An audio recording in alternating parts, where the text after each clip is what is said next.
our present democracy, it's 23 years. We started 1999, and we've had successive presidents from Olusegun Obasanjo to Yar'Adua to Goodluck Jonathan, and now President Muhammadu Buhari. 23 years. A child who was born in 23 years perhaps may have finished the university by a normal circle, bar ASU strike. So 23 years on, how have we fared as a country? What's your own assessment of our democracy? Good morning, Church. Quite excited to be here. My utmost rev, good to see you, sir. Good to see you, ma. Thanks for the privilege. I want to beg of you, sir, that when you are dealing with Nigeria, it's a service of its own. 25 minutes can't do justice. Church, will you agree with me? It's too small. But would engage the topic the way we can, as much as possible, as time allows, so that you guys can have a knowledge of where we are and how to position yourselves. I really don't have a skill to evaluate where Nigeria is now from 23 years ago, but all I can give are just indices. As I am now, as I am, with all the pay I get, my earnings now is worse off than 23 years ago. As one indices. In terms of per capita income, Nigeria is worse off than 23 years ago. Compare Nigeria with Singapore. 1965, when Singapore became a democratic nation and began to make sense of itself, its GDP was $500, and since then it has been on the increase. As at now, Singapore's GDP, this is Singapore that doesn't have any natural resource, is $55,000. What's per capita income? Is when you look at anybody per head in any nation, that's the worth on their head per year. Nigeria's then is just a paltry $2,000-something with all our oil, with all our natural gas, with all our limestone. So I don't know if any of you have seen this. There's one meme that used to go around, that's been going around WhatsApp for some years, where some toddlers were doing a relay. How many of us have seen that? That's a vivid picture. We started well with Obasanjo. In fact, sometimes when I'm meditating, I wonder, should Obasanjo not have even done a top 10 than where we are? Because if you don't look at these facts as pragmatic as I'm doing now, you tend to live in an elusive scenario. That video shows like 4 young boys doing a relay, and they had their partners. You know how the relay is now. If it's 4x100, when you get to the next stage, you give the baton. So he got to this stage, and it was the last lap. One of them, as they gave him the baton, he started running the opposite way. Now, what's the interesting and funny thing is not that he started just running the opposite way, with ferocious force and momentum. So, what does that tell you? Speed is good, but direction is more important. No matter how fast you are running in the wrong direction, it's the wrong direction. Increasing your speed will not make it the right direction. That's Nigeria at the moment. Come on now, look at inflation, look at exchange rates. Somebody who was earning 1 million, say 10 years ago, 1 million a month, in dollars, that would probably have been playing around, say, close to maybe $5,000, I think. Right now, that's less than $2,000. The same 1 million. And we are an import-dependent economy. I'll wrap up this question with this. There are 5 categories why you need to be very serious about this. And thank God for the man of God who allows such things to happen in service. Please, a round of applause for your pastor, who is sensitive to these times. Sir, if I was over a church, every month I'll be having one service. The ratings are Nigeria service. That's everything we'll just be talking about. That service is what? Nigeria. Because it has gotten that critical. On ratings of stability of nations, you have it like this, coming from good to very bad. You have advanced, you have developed, you have developing, you have ailing, you have failed, you have collapsed. Nigeria is on failed right now. So, you see, it's not because you can go to work tomorrow and return that it doesn't have to get to the point where we cannot hold service before we know that there's an alarm. Hello? Praise the Lord. If you check insecurity indices, it's almost every week we're getting. There was one I heard, I think it was 3 days ago, and a helicopter attack in Kaduna. See, God has put us here to change the narrative. There was something Papa said. He said in one of his very powerful messages in Atlanta, he said, the kingdom of God is of the Spirit, but not by the Spirit. It's of the Spirit. What does that mean? If we come to church like this, if we're going to have good praise and worship, is it a spirit that will play the drum? No. Is somebody physical, right? Yeah. So yes, we are spirit, but when we are here, we manifest in the flesh. So we must begin to engage systems. Nigeria is in a very critical condition. I love this country, but it's on life support. That's my answer. Thank you, sir.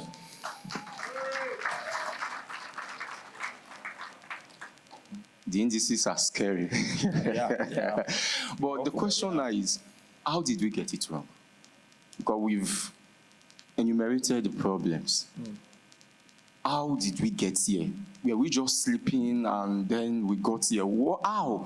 What happened? Where did we get it wrong? What did we not do right? Because we need to know those things so that we don't make the same mistakes again. There must have, either we will be docile and we're just watching and things we are going, what did we not get right? How did we get here, sir? There are several factors. When it comes to Nigeria, you know, in Nigeria's matter, it's not only, one answer is never enough. Am I communicating? It must be 2, 3, or 5. There's never one singular answer. I'll start from the fact that Nigeria is endowed with so much resources, but the resources are being pilfered, wasted, and used in a scandalous manner because we've never sat down to say, what's the blueprint of this nation?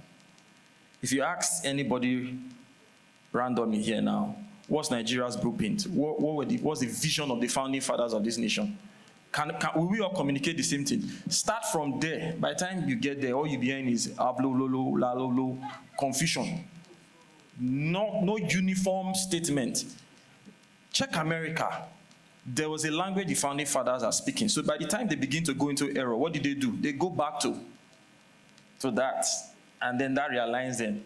Even those that don't know God. That's why I've convinced and settled myself that development of nations is not tied to salvation. I've settled that long ago. Development of nations is on the principles of transformational leadership. Case in point, Dubai, Qatar. Dubai has a vision that is as far as 2117. Nigeria, we cannot see 2023 yet too. Except by the grace of God. Talk to me now. Our Reva GO, when I say Reva GO, down Lagos Ibadan Expressway,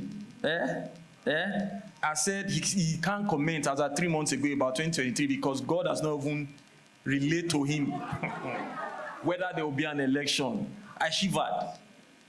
I don't pray as much as that man. I don't need you to check me. Don't worry. But God is still merciful to me. If he can say that, I believe he has intelligence report. Another suave man of God. I'm talking of us now, because we're all believers, right? Kingdom family. Down Lekki.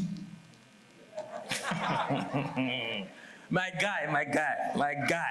real guy. Sometimes when I enter Lagos, you know what I mean? We play around that zone.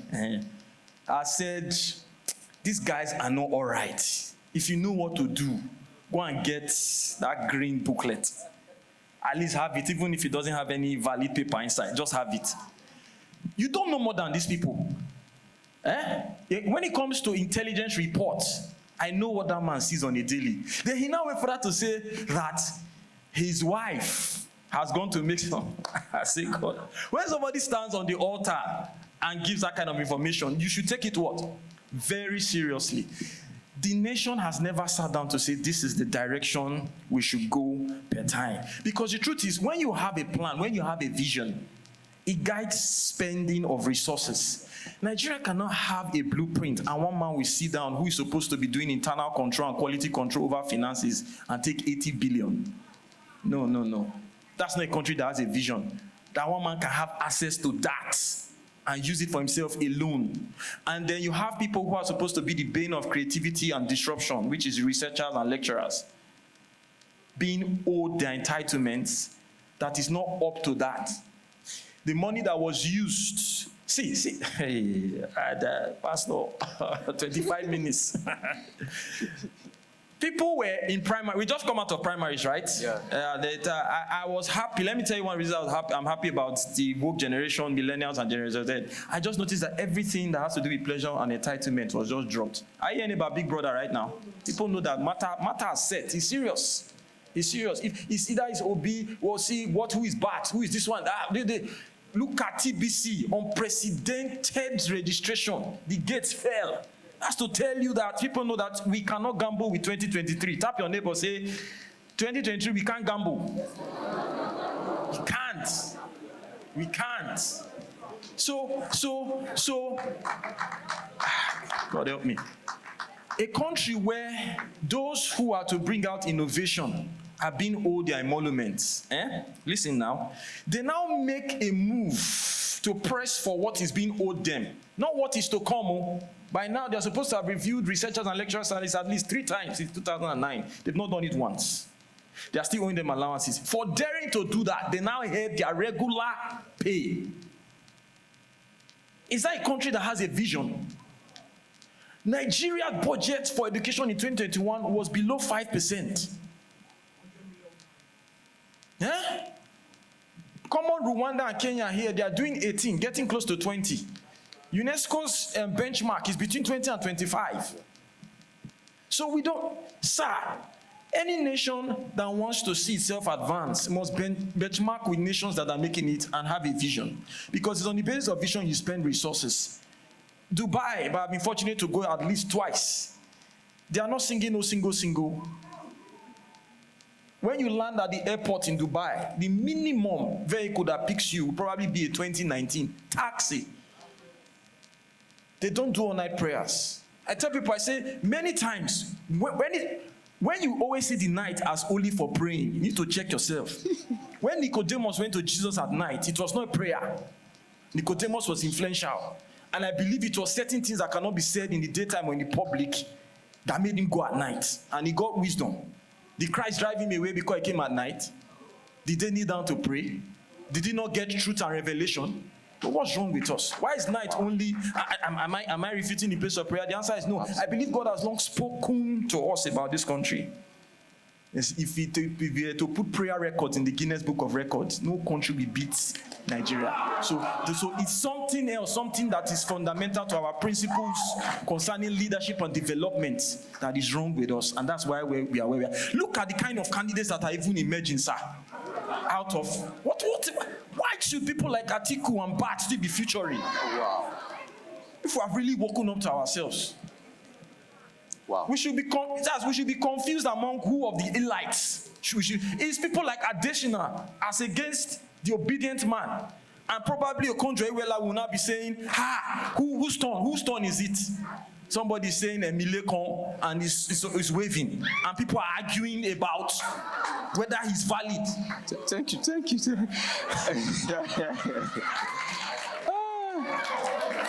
Reverend,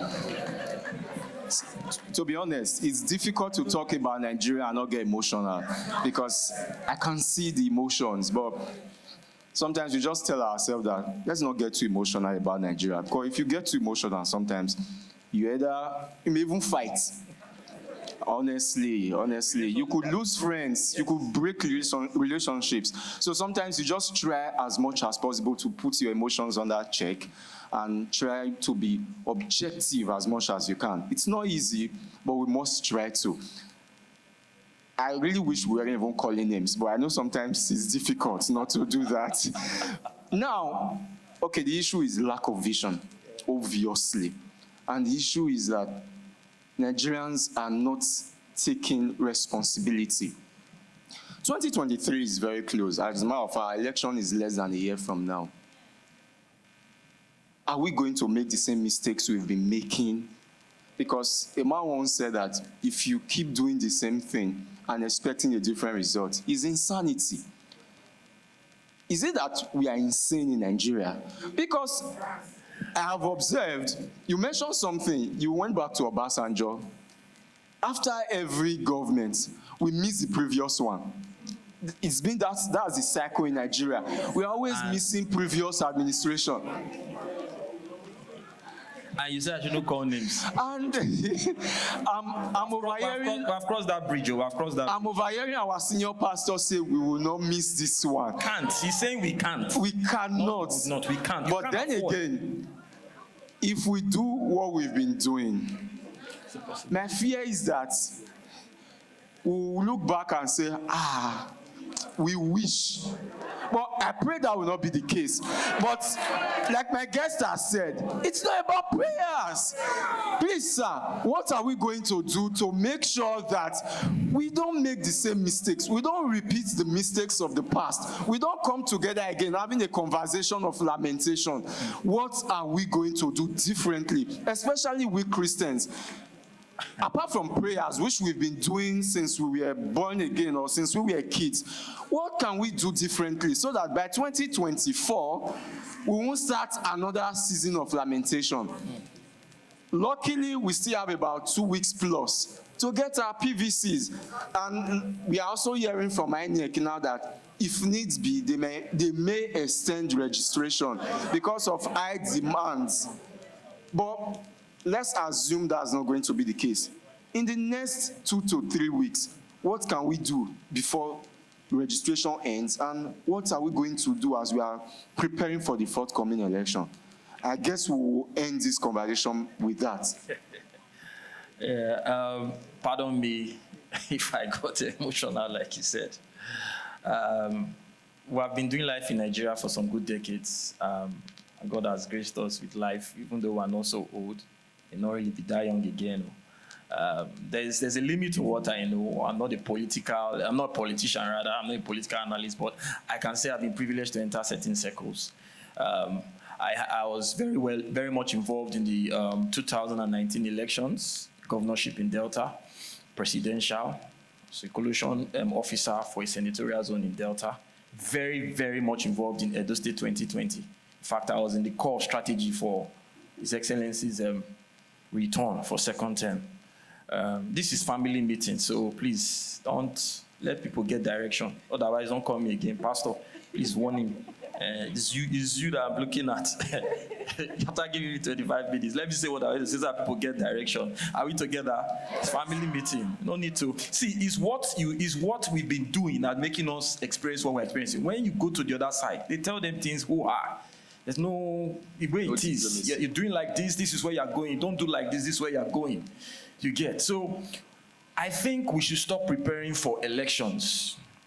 We should prepare for transgenerational leadership in the nation. 2027, those guys, they're already ready. That's our problem. This reactionary approach. I'll speak to 2023, but we should start putting machinery for beyond 2023. That's what I'm saying. Get involved in the full process. Start person next to you. Say, get involved in the full process. The full process. What does it take to get your PVC? That is the start point. And it's a civic duty. Give unto Caesar what is Caesar.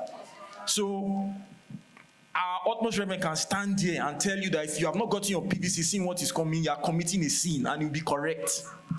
As a Christian in Nigeria right now. Another strategy is try to be friends to as many people as possible. In fact, it's now you even need to spread the gospel of Christ so that more people will draw to you. But don't start with that. Be friends, your neighborhood, community development, so that you can sing the song of the right man. Okay, how far? See the way country they go. Of all these cards where they your wallet, PVC there inside. And you too correct not to get PVC now.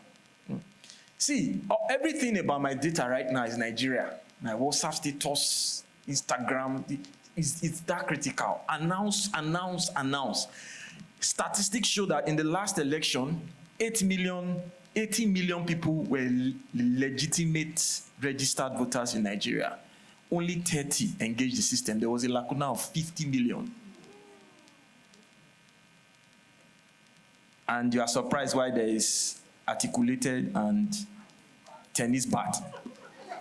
Badminton. Long term, we should aspire beyond trying to be kings, to be kingmakers. We need Joseph of Arimatheas out of House of Grace, out of Church of God Mission, out of CFI, People that when Jesus died, they will go to the governor, give me the body. The governor will not think twice. Because they've been hearing that name in government house. By the time he says, this is my boy, this is my son. God bless the Bishop Benson in the house. Oh God.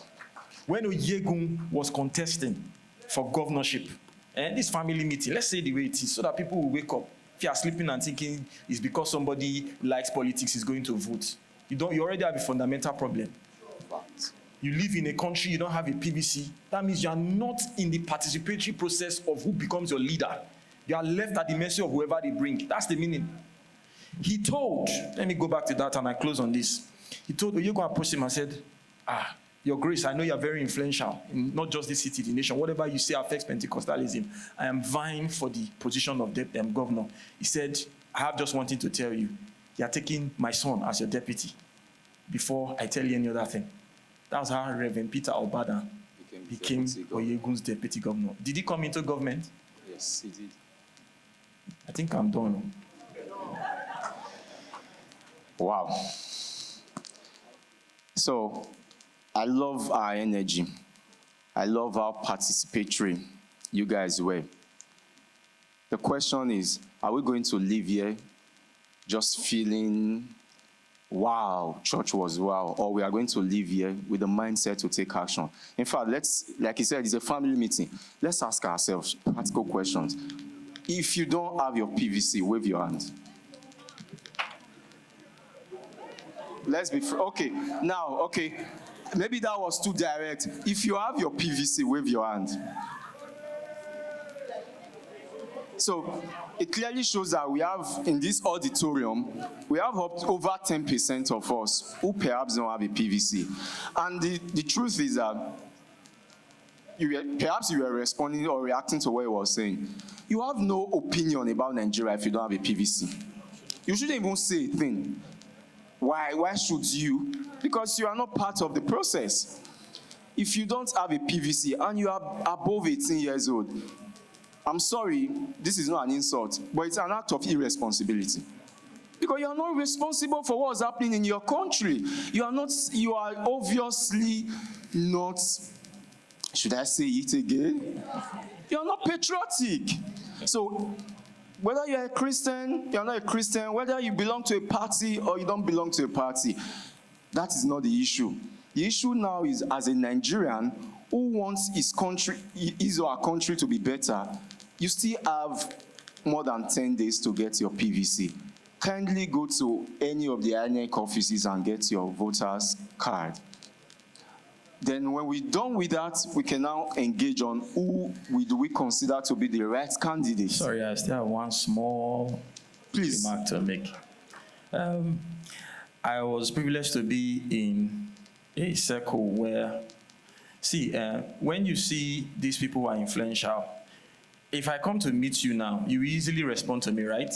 So I don't have a problem reasoning whether you're family. It's those guys outside we should be trying to make family. So when you have a big wig, political stalwart, or a very big CEO invited for their birthday, don't be asking yourself, saying, is it light? What am I going to do there? That's your chance. Go and align. Carry a good gift. I've been privileged to be in a circle where the woman leader of one of the mainstream parties in Nigeria was there, and NDDC executive director were there. You need to see the way they talk about this country.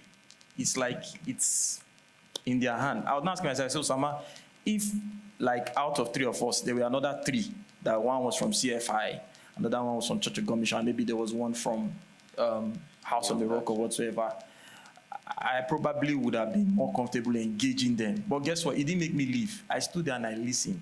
They talk as if this country is in their hand. And I'm like, this conversation is what members of same body that I belong to should be having. But how many of us are in that space? How many of us are thinking of entering that space? And finally, my brethren, I urge you to be obedient to the heavenly call. Thank you. A word they say is enough for the wise, and I want to believe that we will heed henceforth. Let's put our hands together for our guests once again. Thank you, Reverend Osama, for coming.